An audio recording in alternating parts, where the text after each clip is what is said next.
ہم نے دیکھا کہ الیکشن نتائج تبدیل کیے گئے. اب تو پاکستان تحریک انصاف کے بدترین مخالف اور اسٹیبلشمنٹ اور ملٹری لیڈرشپ کے جو ہے بہت ہی قریب ترین سب سے بڑی سیاسی جماعت جن کو انہوں نے اقتدار سونپا اور انہوں نے فارم 47 ان کو لے کر دیے، گھر سے جگایا. مسلم لیگ نواز کی لیڈرشپ کو ہماری ملٹری لیڈرشپ نے گھروں سے جگا کر کہا کہ جناب آپ سوئیں نہیں، آپ ہارے نہیں، ہم نے آپ کو جتوانا ہے، ہم آپ کو جتوائیں گے، ہم آپ کو اقتدار کے ایوانوں تک لے کر جائیں گے. اور ان کو اقتدار کے ایوانوں تک پہنچایا، اور جب پہنچا کر اپنی پسند کے فیصلے کروانے کی کوشش کی اور وہاں پہ اپنے بندے انڈکٹ کروانے کی کوشش کی، تو پھر اب وہاں سے بھی چیخیں نکل رہی ہیں اور جاتی عمرہ سے بھی چیخو پکار ہو رہی ہے. اور اب ببانگ دوحل کھلے عام کہا جا رہا ہے کہ جناب ہم نہیں جیتے. یعنی یہ مسلم لیگ نواز کہہ رہی ہے، مسلم لیگ نواز کے رہنما کہہ رہے ہیں کہ ہم نہیں جیتے، ہم سچ بولتے رہیں گے. جاوید لطیف صاحب میدان میں ہیں اور ان کی گرفتاری، ان کی بھی اطلاع ہے کہ ان کو شاید گرفتار کر لیا جائے گا، لیکن وہ کہتے ہیں میں تو سچ بولتا رہوں گا، میں تو کہوں گا کہ ہم ہارے ہوئے تھے، ہمیں جتوایا گیا اور ہمیں جتوا کر کہا گیا کہ ہم آپ کو اقتدار دیتے ہیں. ہمیں تو اقتدار دیا گیا، ہمیں تو حکومت دی گئی، ہم ہارے ہوئے تھے، ہم ہارے ہوئے تھے، ہم جیتے ہوئے نہیں ہیں. یہ مسلم لیگ نواز کی طرف سے کہا جا رہا ہے. یہ کیوں کہا جا رہا ہے؟ رانا ثناء اللہ صاحب میدان میں ہیں اور باقی بھی آہستہ آہستہ سب آ جائیں گے. کیوں کہہ رہے ہیں یہ ساری باتیں؟ اس لیے کہ جناب اب مسلم لیگ نواز جو ہے وہ اس کے قائد تو نواز شریف صاحب ہیں، صدر شہباز شریف صاحب ہیں، لیکن فیصلے کون کر رہا ہے؟ فیصلے کوئی اور کر رہا ہے. فیصلے ملٹری لیڈرشپ کر رہی ہے. پیپلز پارٹی کے فیصلے بھی اب ملٹری لیڈرشپ کر رہی ہے اور پیپلز پارٹی بھی اب ملٹری لیڈرشپ کے رحم و کرم پہ ہے. اور اس لیے یہ دونوں سیاسی جماعتیں جو کہ اپنے آپ کو انہوں نے کہا تھا کہ جناب ہم تو ریفارمز لے کے آئیں گے، میثاق جمہوریت کیا، اور میثاق جمہوریت میں بنیادی نقطہ یہ تھا کہ فوجی مداخلت جو ہے وہ ہم برداشت نہیں کریں گے. تو دونوں جماعتیں جو ہیں وہ اس وقت اپنی جماعتوں کو فوجی قیادت کے حوالے کر چکی ہیں اور اس کی وجہ ہمارے سامنے موجود ہے. اور بڑے بڑے جو ہیں جرنلسٹ، بڑے بڑے جو بہت ہی طرفدار تھے، وہ اب کھلے عام باتیں کر رہے ہیں کہ جناب محسن نقوی صاحب، نہ انہوں نے مسلم لیگ نواز جوائن کی، نہ مسلم لیگ نواز کے وہ کارکن رہے، نہ حامی رہے، نہ وفادار رہے، اور ان کو وزیر داخلہ بھی بنوا دیا گیا اور ان کو سینیٹر بھی بنوا دیا گیا. اور ان کو کن خدمات کے عوض ان کو سینیٹر بنایا گیا، پھر ان کو وزیر داخلہ بنا دیا گیا، اور جو اصل لوگ تھے ان کو پیچھے دھکیل دیا گیا. پھر اس کے بعد اورنگزیب صاحب ہیں اور وہ وزیر خزانہ ہیں اور ان کو پاکستانی بنایا. پہلے تو ان کو پاکستانی بنایا گیا، پھر پاکستانی بنوایا گیا، بلکہ اسی کے شہباز کیبنٹ سے پاکستانی بنوایا گیا، پاکستانی کیبنٹ سے پاکستانی بنا کر ان کو وزیر خزانہ بنایا گیا اور پھر ان کو سینیٹر بنوایا گیا، اور وہ مسلم لیگ نواز کے نہیں ہیں. اور فیصل واڑہ صاحب جو کہ گالم گلوچ کرتے تھے پیپلز پارٹی کی لیڈرشپ کو، نواز شریف صاحب کو، محترمہ مریم صاحبہ کو، شہباز شریف صاحب کو، سب کو گالم گلوچ کرتے تھے، ان کو پیپلز پارٹی نے، ایم کیو ایم نے ان کو بنا دیا گیا، سینیٹر بنا دیا گیا، اور وہ منتخب ہوئے آزاد امیدوار کے طور پہ. پھر اسی طریقے سے انوار کاکڑ صاحب جو کہ نگراں وزیر اعظم تھے، ان کو سینیٹر بنوا دیا گیا، اور وہ نہ ہی پیپلز پارٹی کے ہیں، نہ ہی مسلم لیگ نواز کے ہیں، نہ ہی جے یو آئی کے ہیں، لیکن وہ بھی سینیٹر منتخب ہو گئے.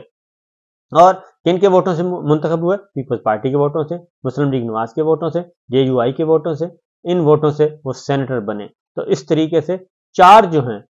اس وقت ملٹری لیڈرشپ کے چار نمائندے جو ہیں وہ باقاعدہ طور پہ پیپلز پارٹی اور مسلم لیگ نواز کی ٹکٹوں پر نہیں بلکہ ان کے ووٹوں سے، کیونکہ ٹکٹ تو انہوں نے حاصل ہی نہیں کیا، ان کے ووٹوں سے آزاد امیدوار کے طور پہ پہنچ چکے ہیں. تو یہی کام وفاقی کابینہ میں ہو رہا ہے، وفاقی کابینہ میں بھی یہی جھگڑے چل رہے ہیں. تو یہ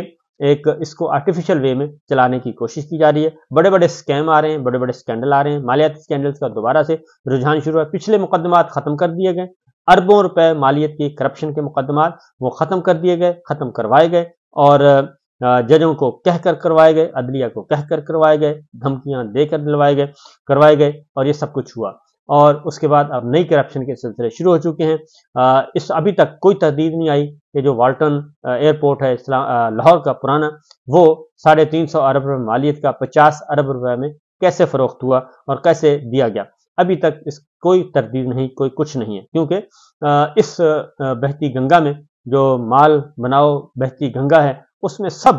جو ہیں وہ ڈوبے ہوئے ہیں، گلے تک ڈوبے ہوئے ہیں، ناک تک ڈوبے ہوئے ہیں، اور اس میں سب مال آنا چاہیے، کہیں سے بھی آئے کوئی مسئلہ نہیں ہے. مسلم لیگ نواز بھی ٹھیک، پیپلز پارٹی بھی ٹھیک، MQM بھی ٹھیک، JUI بھی ٹھیک، سارے ٹھیک ہیں، بس مال آنا چاہیے۔ عمران خان صاحب سے جی ملاقات ہوئی، اور کل عمران خان صاحب سے پارٹی رہنماؤں کی ملاقاتیں ہوئیں، اور ان میں ایک اور تنازع بھی چل رہا ہے، اور وہ بھی میں آپ کو بتاؤں گا۔ لیکن کل جو ملاقات کرنے والوں میں عمر ایوب صاحب تھے، شبلی فراز صاحب، رؤف حسن صاحب، اسد کیسر صاحب، اور سینیٹر سیف اللہ نیازی، اور سابق گورنر KPK شاہ فرمان، اور اون عباس بپی، ان کو ملاقات ہوئی ہے جی۔ ان میں عمر ایوب صاحب لیڈر آف اپوزیشن، آپ کو معلوم ہے مار شار کھائی ہے، کافی کھائی ہے، اور ان کے خلاف بھی بے شمار مقدمات ہیں، اور شبلی فراز صاحب ان کے خلاف بھی بے شمار مقدمات ہیں، اور رؤف حسن صاحب سیکٹری اطلاعات ہیں، اور اسد کیسر صاحب سابق اسپیکر، ان کو بھی وہ بھی گرفتار ہوئے ہیں، جیل یاترا کر کے آئے ہیں۔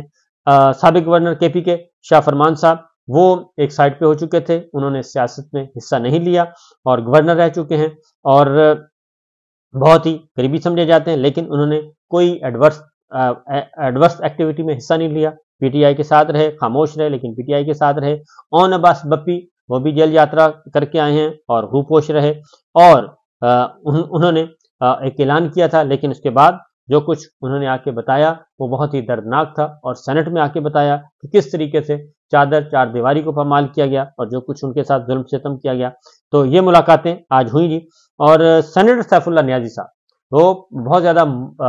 تھے، عمران خان صاحب ان پہ بہت زیادہ اعتبار کرتے تھے، بہت زیادہ اعتماد کرتے تھے، اور بہت پرانے ان کے رفیق تھے، لیکن ان کے بارے میں جو اطلاعات آ رہی ہیں وہ یہ ہے کہ عمران خان صاحب نے ان کی ملاقات، ان کی موجودگی جو ہے اس پہ ڈسپلیئر شو کیا، ناپسندیدگی کا اظہار کیا ہے، اور انہوں نے سوال کیا سیف اللہ نیازی صاحب سے کہ آپ تو ہمیں چھوڑ کے جا چکے تھے۔ ابھی اس کی ڈیٹیلز حاصل کر رہے ہیں سیف اللہ نیازی صاحب کے بارے میں کہ کیا ہوا، کیونکہ باہر میڈیا ٹاک ہوئی تو باہر میڈیا ٹاک میں بھی سیف اللہ نیازی صاحب جو ہیں وہ میڈیا ٹاک کرنے والے نمائندوں میں شامل، رہنماؤں میں شامل نہیں تھے۔ باقی جماعت کے رہنماؤں نے میڈیا ٹاک کی، لیکن سیف اللہ نیازی صاحب پیچھے رہے، ان کے بارے میں سوال بھی ہوا، لیکن اس سوال کو بھی اگنور کر دیا گیا۔ بہرحال ایک بات طے ہے کہ کسی بھی صورت میں